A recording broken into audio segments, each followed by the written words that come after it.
Everyone walked past him every single day. No one cared. But when a little girl's life was hanging between life and death, this homeless man did something no one expected.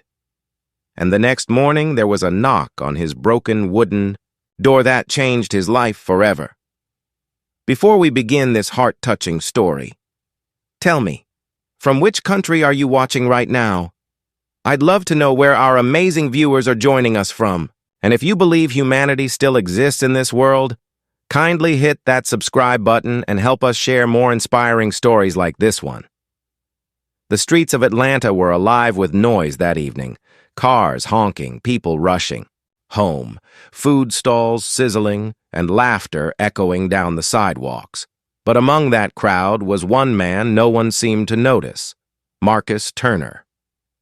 He sat by the corner of an old building, wrapped in a tattered gray blanket, holding a paper cup that rarely filled. His hair was messy, his beard overgrown, and his eyes, though tired, still carried a faint spark of kindness. To most people, he was invisible. Just another homeless man they passed on their way to somewhere more important. Every morning, Marcus would sit near the same cafe, quietly humming old blues songs to himself. People walked past him. Businessmen in suits, mothers with strollers, teenagers scrolling on their phones. Sometimes, a few dropped spare change. Most didn't even make eye contact. He never begged. He only smiled and whispered, "God bless you," to anyone who acknowledged his existence. But behind that smile was a storm of memories, a life that once had meaning. 5 years ago, Marcus was a skilled mechanic. He worked in a small auto shop downtown, known for his steady hands and honest heart. He loved fixing engines. He said they were like people. Even when broken, they just needed the right care to run again. He had a small home, a wife named Angela, and dreams of opening his own repair shop someday. Life wasn't easy, but it was peaceful. Until the night everything changed. A car accident took Angela's life. The grief shattered Marcus. He couldn't sleep, couldn't work. Bills piled up.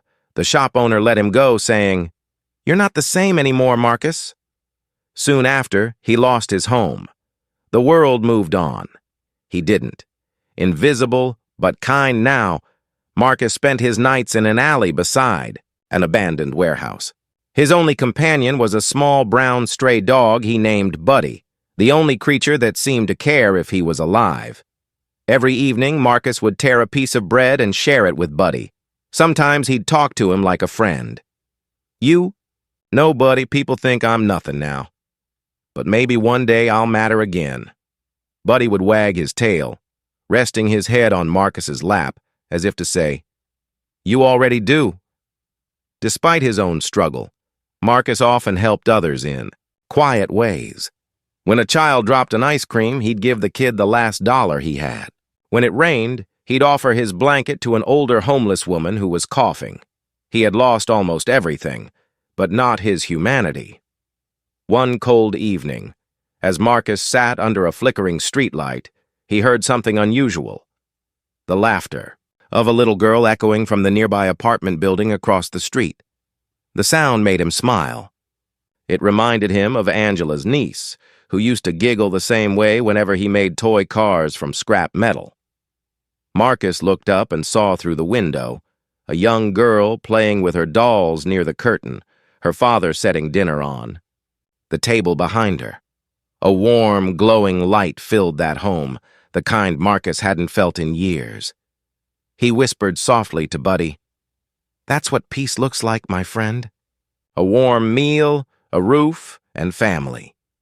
He didn't know it yet, but that very laughter, that very light, would soon pull him into the darkest fire of his life. The wind grew harsher that night. Marcus shivered under his blanket, hugging Buddy for warmth. Across the street, the lights in the apartment flickered off one by one. Silence took over the neighborhood. Marcus lay on the cold ground, staring at the stars through the thin clouds. He thought of Angela. He thought of what she'd say if she saw him now, broken, forgotten. "You'd still tell me to keep faith," he whispered, "even when the world stops seeing me." Buddy barked softly, curling close. Marcus smiled faintly, closed his eyes, and drifted to sleep. But deep in his heart, he felt something was coming. Something that would test every ounce of courage left in him. At around midnight, a faint burning smell crept into the air. Marcus stirred in his sleep, coughing. He opened his eyes and saw faint smoke rising in the distance. He didn't think much of it. Maybe someone burning trash again. But Buddy began barking, louder, this time facing the same direction. Marcus frowned, stood up, and squinted toward the apartment building across the street. A flicker of orange light shimmered behind one of the windows, the same one where he had seen the little girl playing. Earlier, Marcus froze. His heart skipped. The light grew brighter. Then, a scream. The girl's scream. He dropped his blanket instantly. Buddy barked and ran toward the street. Marcus followed, adrenaline rushing through his veins. "Oh, God! Somebody help!" someone shouted from afar. Marcus didn't think twice. He ran. Because sometimes the people the world ignores are the ones who step forward when everyone else hesitates.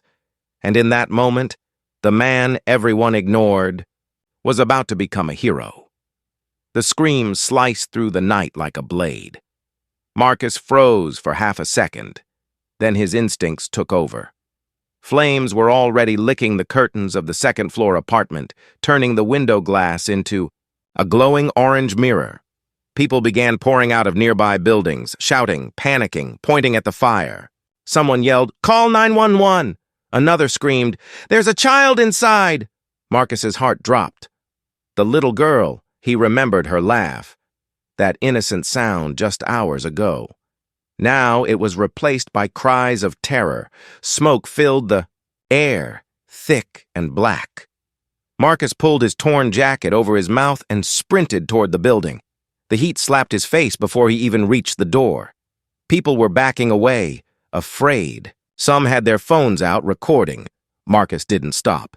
"Hey, you can't go in there!" a man shouted, grabbing his arm. "There's a kid inside!" Marcus shouted back, yanking free. He kicked the door open. Flames roared in greeting, swallowing the wooden frame. The hallway was chaos. Smoke, crackling wood, falling plaster. Marcus tore a piece of cloth from his shirt, wet it from a broken pipe, and wrapped it around his nose and mouth. His eyes burned, his lungs screamed, but he pressed on.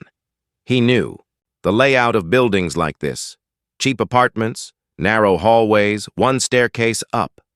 He stumbled upward, feeling his way through the darkness and heat. Every step felt like walking through hell. The sound of burning wood surrounded him, and the air was so hot it felt alive. Then, faintly through the roaring fire, he heard it, a small voice. "Daddy! Daddy!" Marcus's heart clenched. He followed the voice to the left, toward a half-collapsed doorway. He pushed through, shielding his face. Inside, under the bed, he saw her. The little girl, Lily, coughing, crying, her tiny hands trembling. It's okay, I've got you," he said, kneeling beside her. His voice was calm, but his hands were shaking. He wrapped her in his jacket, pulling the hood over her head to block the smoke. The flames behind them roared louder, the ceiling beginning to groan. He looked around. The stairs were blocked. The only way out was the window. Marcus staggered toward it, his arms shielding Lily. The glass was burning hot. He kicked it open, and smoke poured out into the night. Down below, people gasped when they saw him. The homeless man from the street, standing in the burning window, holding the little girl. "Somebody catch her!" Marcus shouted. A few men ran forward, spreading a blanket beneath. Marcus whispered, "You're going to be okay, baby. Close your eyes." And then he let go. Lily fell into the blanket safely, caught by strong hands. The crowd erupted in cheers. Marcus turned to jump next, but just then, part of the ceiling collapsed. A flaming beam struck his shoulder, knocking him to the ground. He cried out, pain searing through him. He pushed himself up, coughing violently. His vision blurred. The heat was unbearable, but he wasn't going to die there. Not tonight. Not after saving her. He stumbled to the window again, flames chasing his back. With one final burst of strength, he leapt. The world turned upside down. Then darkness. When Marcus opened his eyes, he was lying on the pavement, smoke rising into the night sky. The fire trucks had arrived. Paramedics were rushing in. Someone was crying. The girl's father holding Lily tightly, thanking God she was alive. Marcus tried to sit up, but everything hurt. His arm was burned, his face covered in soot. A medic reached for him, but when Marcus saw the father holding his daughter, he smiled faintly and quietly slipped away before anyone could stop him. He didn't need applause. He didn't need attention. He just needed to know that the little girl was safe. As the sirens wailed behind him, Marcus limped back toward his alley, whispering to Buddy, "We did good tonight, boy. We did good." The fire had nearly taken his life. But what he didn't know yet was that it had also lit the spark of a miracle waiting for him the next morning. The sun rose quietly over Atlanta the next morning. The city was calm, pretending as if nothing extraordinary had happened the night before. But in a small, forgotten alleyway behind a convenience store, Marcus Turner woke up with pain burning through his arm and shoulder. He winced as he tried to move. The burns were raw and red, his jacket half torn, his skin covered in black soot. Buddy lay beside him, licking his hands softly, as if reminding him he was still alive. Marcus smiled weakly. "Still here, huh? Guess we made it, boy." He sat up slowly, coughing from the smoke that still lingered in his lungs. The memory of the fire flashed before his eyes, the heat, the screaming, the girl's terrified face. Then, the moment, she landed safely in the blanket below. He didn't regret going in, not for a second. Marcus tore a piece from his shirt and wrapped his burnt arm. Then he reached into his pocket, finding a small coin, the only thing he had left. He stared at it for a moment and whispered, "Another day to survive." Just then, a sound echoed down the alley, knocking. Marcus frowned. Nobody ever came here. Nobody ever knocked on his door. He turned toward the makeshift door of old wooden boards that covered his shelter. The knocking came again, firmer this time. Buddy barked. Marcus stood up cautiously and pulled the door open. Standing there was a man in a dark blue suit, his face pale, eyes swollen from crying, but filled with something deep and searching. In his hands, he held a small bouquet of flowers. "Are you Marcus Turner?" the man asked softly. Marcus blinked, unsure how he knew his name. "Yeah, who's asking?" The man's voice broke as he spoke again. "My name's James Anderson. You saved my daughter last night." Marcus froze. The image of the little girl, Lily, flashed in his mind. "She's okay?" he asked, his voice trembling. James nodded, tears welling in his eyes. "Because of you. If it weren't for you, I'd have lost her. I don't even have the words, sir." Marcus shook his head slowly. "I just did what anyone should have done." James's voice cracked. No one else did. Everyone was frozen. "You ran into the fire when others were filming it." For a moment, neither of them spoke. The city noise faded. Only the sound of wind between the buildings remained. Then James reached into his pocket and took out an envelope. "Please, let me help you. Money, a place to stay, anything you need." Marcus looked down at it, then back at him. "I don't want your money. I'm just glad she's safe." James hesitated, then smiled faintly. "Then at least let me buy you breakfast. You look like you haven't eaten in days." Marcus wanted to refuse again, but his stomach answered for him. "All right," he said quietly. "Breakfast sounds fine." And as James helped him out of the alley, Buddy trotting beside them, Marcus felt something he hadn't felt in a long time. Seen. He didn't know it yet, but that knock on his door wasn't just a thank you. It was the beginning of a second chance at life. The small cafe on the corner of Maple Street smelled of coffee and fresh bread, a scent Marcus hadn't experienced in years. He sat at a table near the window, his burnt arm wrapped in fresh bandages, while James Anderson sat across from him, studying the man who had saved his daughter. The waitress placed 2 plates in front of them, scrambled eggs, toast, and steaming hot coffee. Marcus hesitated before touching the food, almost afraid it wasn't real. "Go on," James said with a kind smile. "You've earned it." Marcus picked up his fork slowly. The first bite almost brought tears to his eyes. For years he had eaten leftovers, scraps, or nothing at all. But now, for the first time in forever, he felt human again. James watched him quietly. "You were a mechanic once, weren't you?" Marcus looked up in surprise. "How'd you know?" James smiled. "The way you moved through that burning building.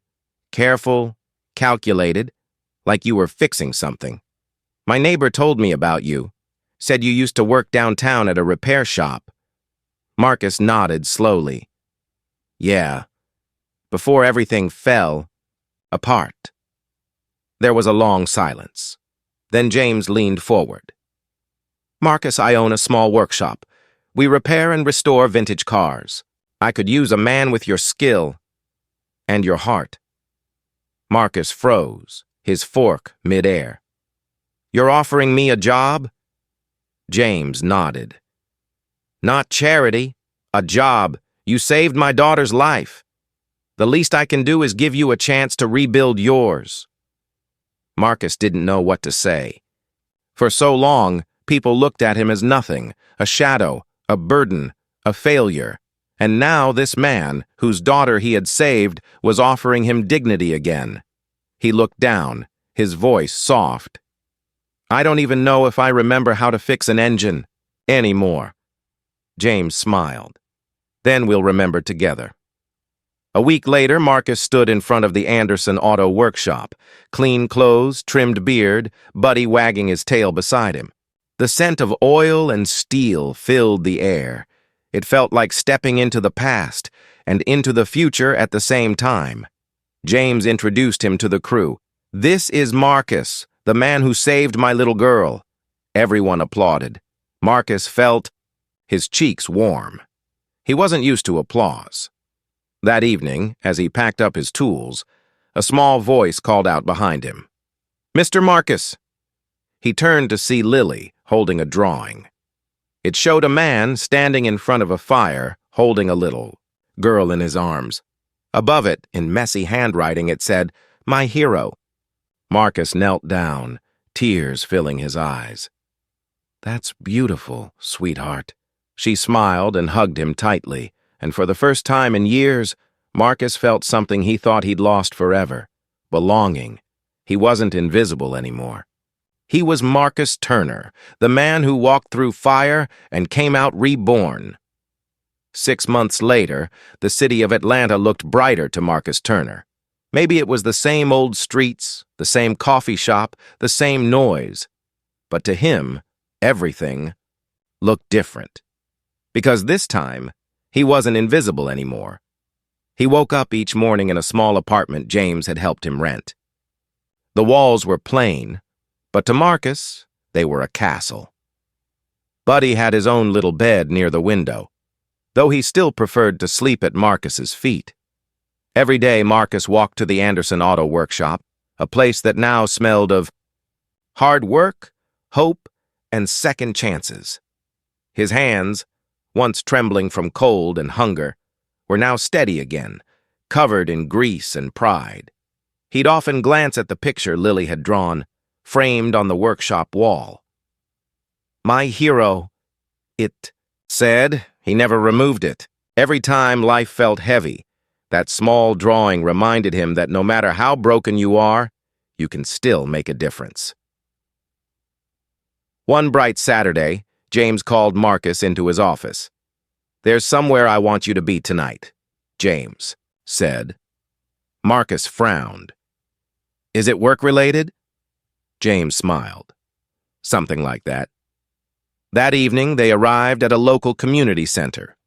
The place was filled with people, families, city officials, and reporters. Marcus felt nervous. He wasn't used to crowds. The mayor took the stage, microphone in hand. "Tonight, we honor a man whose courage reminds us all what humanity truly means. Please welcome Mr. Marcus Turner." Applause erupted across the hall. Marcus froze, his heart racing. James gave him a gentle push forward. As Marcus stepped onto the stage, the crowd stood, a standing ovation.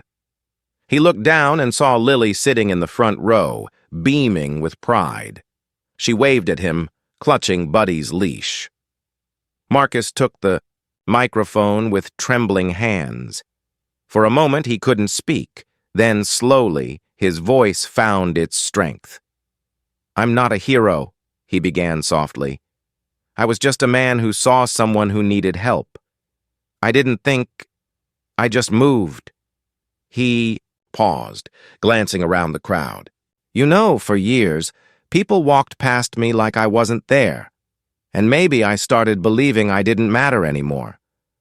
But that night, when I heard that little girl scream, something inside me remembered that I still had a heart." The hall was silent now, everyone listening closely.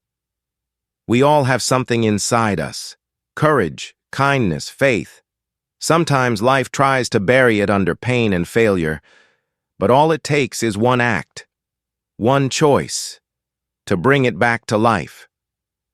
Looked directly at Lily and smiled. "I didn't save her that night. She saved me." The audience erupted into applause, loud, emotional, endless. Some wiped their tears. James stood beside him, proud. Lily ran up and hugged his leg tightly. Marcus bent down, whispering, "Thank you, sweetheart. You gave me back my reason to live." Epilogue. A new beginning. Months later, Marcus opened his own small auto shop, Turner's Garage, right across the street from where he once slept. A sign outside read, "Second chances given here." People from all over the city came, not just for repairs, but to meet the man who walked through fire to save a child. Every morning, Marcus fed Buddy, opened the shop door, and said quietly to himself, "Thank you, God, for giving me one more try." He wasn't the man everyone ignored anymore. He was the man who proved that even the forgotten can become unforgettable. If this story touched your heart, take a moment to share it with someone who needs hope today. Tell us in the comments, do you believe one act of kindness can truly change a life? And before you scroll, hit that subscribe button and join our community of people who still believe in humanity. Because sometimes, the smallest act of kindness can light the biggest fire of hope.